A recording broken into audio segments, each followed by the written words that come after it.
सत श्री अकाल सारिਆਂ ਨੂੰ बहुत इंपॉर्टेंट टॉपिक अज भी शेयर करने वाला मैं सारे स्टूडेंट्स के नाल कि स्टूडेंट लोन किद्दां लिया जा सके। कैनेडा लई असीं स्टूडेंट लोन लै सकते हैं।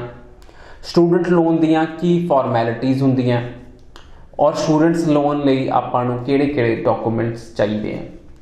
सो उस तो पहला kindly subscribe to our YouTube channel Landmark Immigration, notification के बैल बटन पर क्लिक कर दो ताकि जदों भी साडा नवा वीडियो आए तुसी वो वीडियो जरूर देख सको।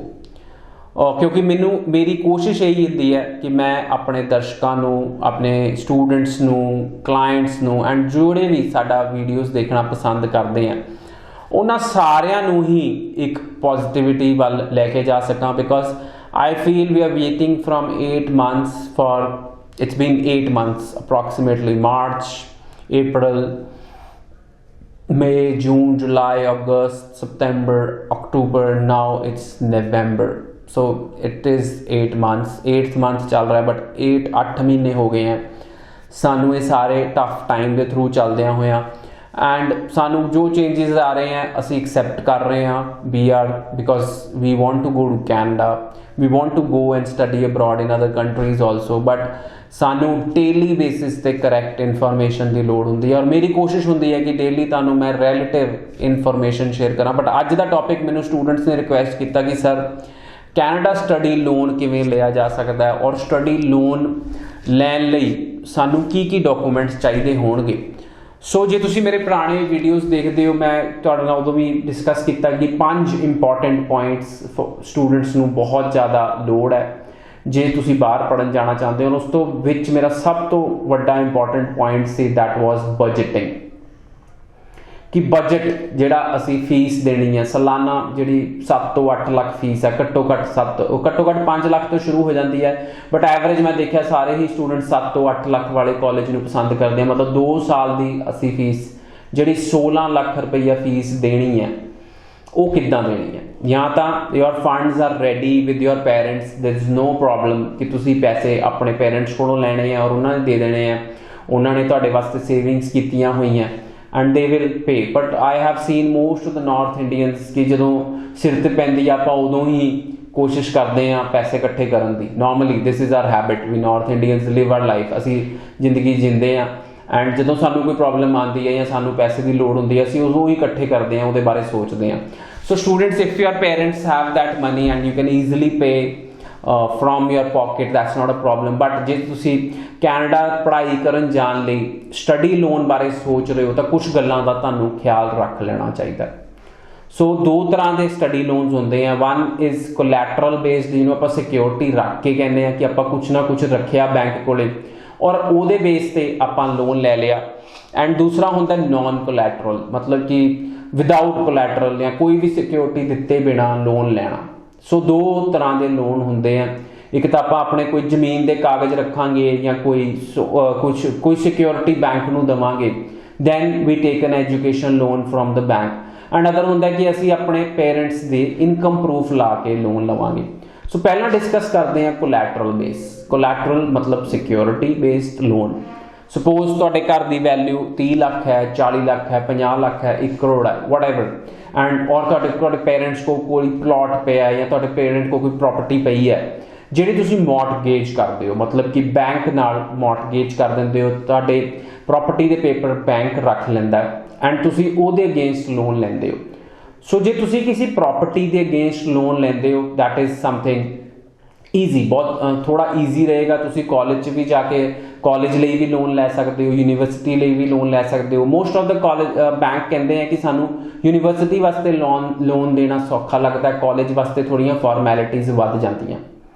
तुसीं सरकारी बैंक भी यूज़ कर सकते हो, तुसीं प्राइवेट बैंक भी यूज़ कर सकते हो। Axis bank, HDFC bank and सरकारी बैंक भी सारे एजुकेशन लोन देंदे हैं।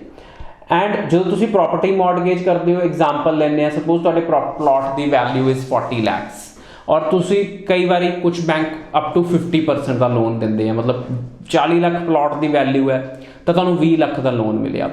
बट जिहड़े लोन की वैल्यू होंदी है और जिहड़े पैसे मिलते हैं वो सीधा ट्रांसफर करनगे कॉलेज की फीस विच। ਸਿੱਧਾ ਤੁਸੀਂ ਆਪਣੀ ਆਫਰ ਲੈਟਰ ਦੋਗੇ, ਬੈਂਕ ਡਿਟੇਲਸ ਦੋਗੇ ਬੈਂਕਸ 'ਚ, and they will deposit your money to the college fees because ਤੁਸੀਂ ਉਹਨਾਂ ਤੋਂ ਲੋਨ ਲੈ ਰਹੇ ਹੋ। ਸੋ ਇਹ ਡਿਪੈਂਡ ਕਰੇਗਾ ਤੁਹਾਡੇ ਉੱਤੇ ਕਿ ਤੁਸੀਂ ਕਿੰਨਾ ਲੋਨ ਲੈਣਾ ਚਾਹੁੰਦੇ ਹੋ ਐਂਡ ਈਜ਼ੀਲੀ ਤੁਸੀਂ ਕਿੰਨੇ ਪੈਸੇ ਉਹਨਾਂ ਨੂੰ ਰਿਟਰਨ ਕਰ ਸਕੋਗੇ। ਸੋ ਇਸ ਚੀਜ਼ ਦਾ ਜ਼ਰੂਰ ਖਿਆਲ ਰੱਖਣਾ ਹੈ ਕਿ ਪੈਸੇ ਤੁਸੀਂ ਵਾਪਸ ਦੇਣੇ ਆ, ਕਿਸੇ ਹੋਰ ਨੇ ਵਾਪਸ ਨਹੀਂ ਦੇਣੇ। ਸੋ ਜਿੰਨਾ ਵੀ ਤੁਸੀਂ ਐਜੂਕੇਸ਼ਨ ਲੋਨ ਲੈ ਰਹੇ ਹੋ, ਸੋ ਸੋਚ ਸਮਝ ਕੇ ਲਓ। ਜਿੰਨੇ ਤੁਸੀਂ ਪੈਸੇ ਅਰੇਂਜ ਕਰ ਸਕਦੇ ਹੋ ਪਰਸਨਲੀ ਅਰੇਂਜ ਕਰੋ, ਜਿੰਨੇ ਤੁਹਾਨੂੰ ਲੋੜ ਹੈ ਬੈਂਕ ਤੋਂ ਪੈਸੇ ਲੈਣ ਦੀ ਓਨੇ ਦਾ ਹੀ ਲੋਨ ਲਓ। ਸੋ ਜੇ ਤੁਹਾਡੀ ਪ੍ਰਾਪਰਟੀ ਸਪੋਜ਼ ਮੈਂ ਜਿਵੇਂ ਕਿਹਾ ਕਿ 40 ਲੱਖ ਦੀ ਹੈ ਤਾਂ ਕੁਝ ਬੈਂਕ 50% ਤੱਕ ਦਾ ਲੋਨ ਦੇਣਗੇ, ਮਤਲਬ 20 ਲੱਖ ਦਾ ਲੋਨ ਦੇਣਗੇ। ਕੁਝ ਬੈਂਕ 60% ਦੇਣਗੇ, ਕੁਝ ਬੈਂਕ 70% ਦੇਣਗੇ, ਕੁਝ bank will give you 80% also. So that depends the value of the property and ਤੁਹਾਡੀ ਰੀਪੇਮੈਂਟ ਦੀ ਕੈਪੈਸਿਟੀ ਕਿ ਤੁਸੀਂ ਕਿੰਨੇ ਪੈਸੇ ਵਾਪਸ ਦੇ ਸਕਦੇ ਹੋ। So this is collateral based loan. ਸੋ ਇਹ ਨॉन ਕੋਲੈਟਰਲ ਯਾਨੀ ਕਿ ਵਿਦਾਊਟ ਸਿਕਿਉਰਿਟੀ ਤੋਂ ਇਹ ਲੋਨ ਸੌਖਾ ਹੋਏਗਾ। ਸੋ ਜੇ ਤੁਹਾਡੇ ਕੋਲ ਕੋਈ ਪ੍ਰਾਪਰਟੀ ਹੈ ਜਾਂ ਤੁਸੀਂ ਉਹਦੇ ਤੇ ਮੌਰਟਗੇਜ ਕਰਕੇ ਐਜੂਕੇਸ਼ਨ ਲੋਨ ਲੈਣਾ ਚਾਹੁੰਦੇ ਹੋ, so this will be little easier, ਇਹ ਸੌਖਾ ਹੋਏਗਾ ਤੁਹਾਡੇ ਲਈ ਲੈਣਾ। ਸੋ ਤੁਸੀਂ first of all nearest branch ਨੂੰ ਆਪਣੇ ਕੰਟੈਕਟ ਕਰੋ, ਜਿਹੜੇ ਵੀ ਬ੍ਰਾਂਚ ਤੁਹਾਡੇ ਮਦਰ ਫਾਦਰ ਦਾ ਬੈਂਕ ਅਕਾਊਂਟ ਹੈ, ਜਾਂ ਫਿਰ 2-3 ਬ੍ਰਾਂਚਿਸ ਦੀਆਂ ਫਾਰਮੈਲਿਟੀਜ਼ ਜ਼ਰੂਰ ਚੈੱਕ ਕਰੋ। ਤੁਸੀਂ ਬੈਂਕ ਜਾਓ, ਤੁਸੀਂ ਉਹਨਾਂ ਨਾਲ ਗੱਲ ਕਰੋ ਕਿ ਤੁਸੀਂ ਇਸ ਕਾਲਜ 'ਚ ਜਾਣਾ ਚਾਹੁੰਦੇ ਹੋ। ਸੋ first thing they will ask you where is your offer letter. But offer letter ਲੈਣ ਤੋਂ ਪਹਿਲਾਂ ਤੁਸੀਂ ਉਹਨਾਂ ਕੋਲ ਤੁਹਾਡੀਆਂ ਕੀ ਫਾਰਮੈਲਿਟੀਜ਼ ਹੈ ਐਜੂਕੇਸ਼ਨ ਲੋਨ ਦੀਆਂ ਐਂਡ ਤੁਹਾਨੂੰ ਕੀ ਡਾਕੂਮੈਂਟਸ ਚਾਹੀਦੇ ਆ। ਤੁਸੀਂ ਸਿਕਿਉਰਿਟੀ ਬੇਸ, ਜੇ ਮੈਂ ਤੁਹਾਨੂੰ ਕੋਈ ਸਿਕਿਉਰਿਟੀ ਦੇਣਾ ਤਾਂ ਤੁਸੀਂ ਮੈਨੂੰ ਕਿੰਨੇ ਪੈਸੇ ਦਿਓਗੇ, ਔਰ ਜੇ ਮੈਂ ਤੁਹਾਨੂੰ ਕੋਈ ਸਿਕਿਉਰਿਟੀ ਨਹੀਂ ਦੇਣਾ ਤਾਂ ਤੁਸੀਂ ਮੈਨੂੰ ਕਿੰਨਾ ਲੋਨ ਦਿਓਗੇ। So these things are to be asked. ਤੁਸੀਂ ਆਪਣੇ ਪੇਰੈਂਟਸ ਨੂੰ ਕੰਪਨੀ ਕਰੋ, ਬੈਂਕ ਜਾਓ, ਉਹਨਾਂ ਦੇ formalities because there are lot of formalities. So ਤੁਹਾਡੇ ਇਨਕਮ ਟੈਕਸ ਰਿਟਰਨਸ, ਤੁਹਾਡੇ 6 ਮਹੀਨੇ ਦੀਆਂ ਬੈਂਕ ਸਟੇਟਮੈਂਟਸ, ਤੁਹਾਡੇ ਸਾਰੇ ਫਾਈਨੈਂਸ਼ੀਅਲ ਡਾਕੂਮੈਂਟਸ ਬੈਂਕ ਨੂੰ ਚਾਹੀਦੇ ਹੋਣਗੇ ਜੇ ਤੁਸੀਂ ਲੋਨ ਲੈਣਾ ਚਾਹੁੰਦੇ ਹੋ। ਸੋ ਸੈਕਿੰਡ, ਹੁਣ ਤੱਕ ਅਸੀਂ ਡਿਸਕਸ ਕੀਤਾ collateral based, security based, mortgage based education loan. ਦੂਸਰਾ ਲੋਨ ਹੈਗਾ ਕਿ ਤੁਹਾਡੇ ਪੇਰੈਂਟਸ ਦੀ ਇਨਕਮ ਟੈਕਸ ਰਿਟਰਨ ਤੇ, ਤੁਹਾਡੀ ਐਨੂਅਲ ਇਨਕਮ ਤੇ ਨॉन ਕੋਲੈਟਰਲ ਬੇਸਡ ਲੋਨ। ਮਤਲਬ ਕਿ ਕੋਈ ਵੀ ਆਪਾਂ ਪ੍ਰਾਪਰਟੀ, ਕੋਈ ਵੀ ਚੀਜ਼ ਆਪਾਂ ਗਿਰਵੀ ਨਹੀਂ ਰੱਖਦੇ ਆ, ਮੌਰਟਗੇਜ ਨਹੀਂ ਕਰਦੇ ਆ, ਔਰ ਉਸ ਤੋਂ ਬਾਅਦ ਸਾਨੂੰ ਕਿੰਨਾ ਲੋਨ ਮਿਲ ਸਕਦਾ। ਕੁਝ ਬੈਂਕਸ ਨੇ ਆਪਣੀ ਫਿਕਸ ਰੱਖਿਆ ਹੋਇਆ ਕਿ ਅਸੀਂ 10 ਲੱਖ ਲੋਨ ਦੇਣਾ ਨॉन ਕੋਲੈਟਰਲ ਬੇਸਡ ਐਜੂਕੇਸ਼ਨ ਲੋਨ। ਕੁਝ ਬੈਂਕਸ ਨੇ ਓਪਨ ਰੱਖਿਆ ਹੋਇਆ ਕਿ ਡਿਪੈਂਡ ਕਰਦਾ ਕਿ ਜੇ ਸਪੋਜ਼ ਤੁਹਾਡੇ ਪੇਰੈਂਟਸ ਗਵਰਨਮੈਂਟ ਇੰਪਲੋਈ ਹੈ, ਉਹਨਾਂ ਦੀ ਸਾਲਾਨਾ ਇਨਕਮ 10 ਲੱਖ ਹੈ, ਤੁਹਾਡੇ ਮਦਰ ਵੀ ਗਵਰਨਮੈਂਟ ਇੰਪਲੋਈ ਹੈ, ਉਹਨਾਂ ਦੀ ਵੀ ਸਾਲਾਨਾ ਇਨਕਮ 10 ਲੱਖ ਹੈ, ਦੈਟ ਮੀਨਸ ਤੁਹਾਡੇ ਘਰ ਦੀ ਇਨਕਮ 20 ਲੱਖ ਹੈ। ਸਪੋਜ਼ ਤੁਸੀਂ ਐਗਰੀਕਲਚਰਿਸਟ ਹੋ, ਤੁਹਾਡੀ ਸਾਲਾਨਾ ਇਨਕਮ 5 ਲੱਖ ਹੈ, ਤੁਹਾਡੇ ਮਦਰ ਵੀ ਕੋਈ ਕੰਮ ਕਰਦੇ ਆ, ਯਾਨੀ ਤੁਹਾਡੀ ਸਾਲ ਦੀ ਇਨਕਮ 8-10 ਲੱਖ ਰੁਪਈਆ ਹੈਗੀ ਹੈ। ਸੋ ਉਹ ਅਸੈਸ ਕਰਨਗੇ ਕਿ ਤੁਹਾਡੀ ਸਾਲਾਨਾ ਇਨਕਮ ਪੇਰੈਂਟਸ ਦੀ ਕਿੰਨੀ ਹੈ, parents grand parents the, and ਉਸ ਅਸੈਸਮੈਂਟ ਬੇਸ ਤੇ ਤੁਹਾਨੂੰ ਦੇਣਗੇ ਕਿ ਇੰਨਾ ਲੋਨ ਅਸੀਂ ਦੇ ਸਕਦੇ ਹਾਂ। ਸੋ ਦੇ ਵਿਲ ਟੈਲ ਯੂ ਕਿ this is the amount of loan we can give you. So ਇਹ ਸਾਰੀਆਂ ਹੀ ਚੀਜ਼ਾਂ ਤੁਹਾਨੂੰ ਨੋਟ ਡਾਊਨ ਕਰ ਲੈਣੀਆਂ ਚਾਹੀਦੀਆਂ। ਤੁਹਾਨੂੰ ਆਪਣੇ ਨੀਅਰੈਸਟ ਬੈਂਕ ਜਾਣਾ ਚਾਹੀਦਾ ਐਂਡ ਤੁਸੀਂ ਕਿੰਨਾ ਲੋਨ ਲੈਣਾ ਚਾਹੁੰਦੇ ਹੋ, ਤੁਹਾਨੂੰ ਬਜਟਿੰਗ ਆਪਣੇ ਸਟੂਡੈਂਟ ਵੀਜ਼ਾ ਲਈ ਕਰ ਲੈਣੀ ਚਾਹੀਦੀ ਹੈ।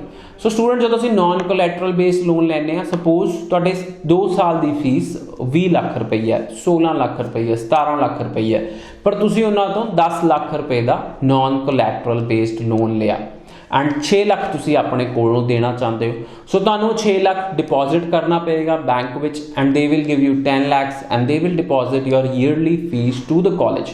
ਉਹ 8 ਲੱਖ ਪਹਿਲੇ ਸਾਲ ਦਾ ਕਾਲਜ ਨੂੰ ਡਿਪੋਜ਼ਿਟ ਕਰ ਦੇਣਗੇ, ਔਰ ਜਦੋਂ ਤੁਸੀਂ ਅਗਲੇ ਸਾਲ ਰੀਇੰਬਰਸ ਕਰਾਉਣਾ ਹੋਏਗਾ ਤਾਂ ਉਹ 8 ਲੱਖ ਤੁਹਾਡੀ ਫੀਸ ਜਦੋਂ ਡਿਊ ਹੋਏਗੀ ਬੈਂਕ ਆਪਣੇ ਆਪ ਹੀ ਡਿਪੋਜ਼ਿਟ ਕਰ ਦੇਗਾ। ਸੋ ਜੇ ਤੁਸੀਂ ਐਜੂਕੇਸ਼ਨ ਲੋਨ ਲੈਣਾ ਚਾਹੁੰਦੇ ਹੋ, contact your nearest branch because ਕੋਈ ਕੰਸਲਟੈਂਟ ਤੁਹਾਡੀ ਮਦਦ ਨਹੀਂ ਕਰ ਪਾਏਗਾ। ਕੰਸਲਟੈਂਟ ਤੁਹਾਨੂੰ ਆਫਰ ਲੈਟਰ ਲੈਣ 'ਚ ਮਦਦ ਕਰ ਸਕਦਾ ਹੈ। ਸੋ ਆਫਰ ਲੈਟਰ ਲੈ ਲਓ, ਉੱਤੇ ਕਿੰਨੇ ਡਾਲਰਸ ਲਿਖੇ ਆ ਉਹ ਤੁਸੀਂ ਜ਼ਰੂਰ ਚੈੱਕ ਕਰ ਸਕਦੇ ਹੋ। ਬਟ ਮੈਂ ਆਫਰ ਲੈਟਰ ਲੈਣ ਤੋਂ ਪਹਿਲਾਂ ਵੀ ਤੁਹਾਨੂੰ ਕਹਾਂਗਾ ਕਿ ਤੁਸੀਂ ਬੈਂਕ 'ਚ ਆਪਣੀ ਅਸੈਸਮੈਂਟ ਜ਼ਰੂਰ ਕਰਾਓ, ਕਿਉਂਕਿ ਸਪੋਜ਼ ਆਫਰ ਲੈਟਰ ਅਸੀਂ ਲੈ ਲੈਂਦੇ ਹਾਂ, ਆਫਰ ਲੈਟਰ ਐਕਸਪਾਇਰ ਕਰ ਜਾਂਦੀ ਹੈ। ਕੋਈ ਕਿਸੇ ਕਾਲਜ ਦੀ 2 ਹਫ਼ਤੇ 'ਚ ਐਕਸਪਾਇਰ ਕਰਦੀ ਹੈ, ਕਿਸੇ ਕਾਲਜ ਦੀ 4 ਹਫ਼ਤੇ 'ਚ ਐਕਸਪਾਇਰ ਕਰਦੀ ਹੈ, ਬਟ ਐਕਸਪਾਇਰ ਹੋ ਜਾਂਦੀ ਹੈ। ਔਰ ਸਪੋਜ਼ ਤੁਹਾਡਾ ਉਨੇ ਦਿਨਾਂ ਵਿੱਚ ਐਜੂਕੇਸ਼ਨ ਲੋਨ ਨਹੀਂ ਹੁੰਦਾ ਤਾਂ ਜਿਹੜੇ ਤੁਸੀਂ ਆਫਰ ਲੈਟਰ ਦੇ ਪੈਸੇ ਦਿੱਤੇ ਆ $100 $150 ਉਹ ਖਰਾਬ ਹੋ ਜਾਏਗਾ ਔਰ ਤੁਹਾਨੂੰ ਦੁਬਾਰਾ ਆਫਰ ਲੈਟਰ ਦੇ ਪੈਸੇ ਦੇਣੇ ਪੈਣਗੇ।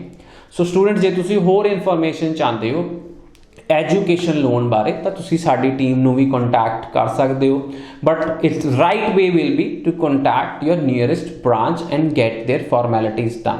ਸੋ ਮੈਂ ਫਿਰ ਕਹਾਂਗਾ kindly subscribe to our channel Landmark Immigration, and ਬਹੁਤ ਬਹੁਤ ਧੰਨਵਾਦ ਸਾਡੇ ਚੈਨਲ ਨੂੰ ਸਬਸਕ੍ਰਾਈਬ ਕਰਨ ਲਈ। Thank you.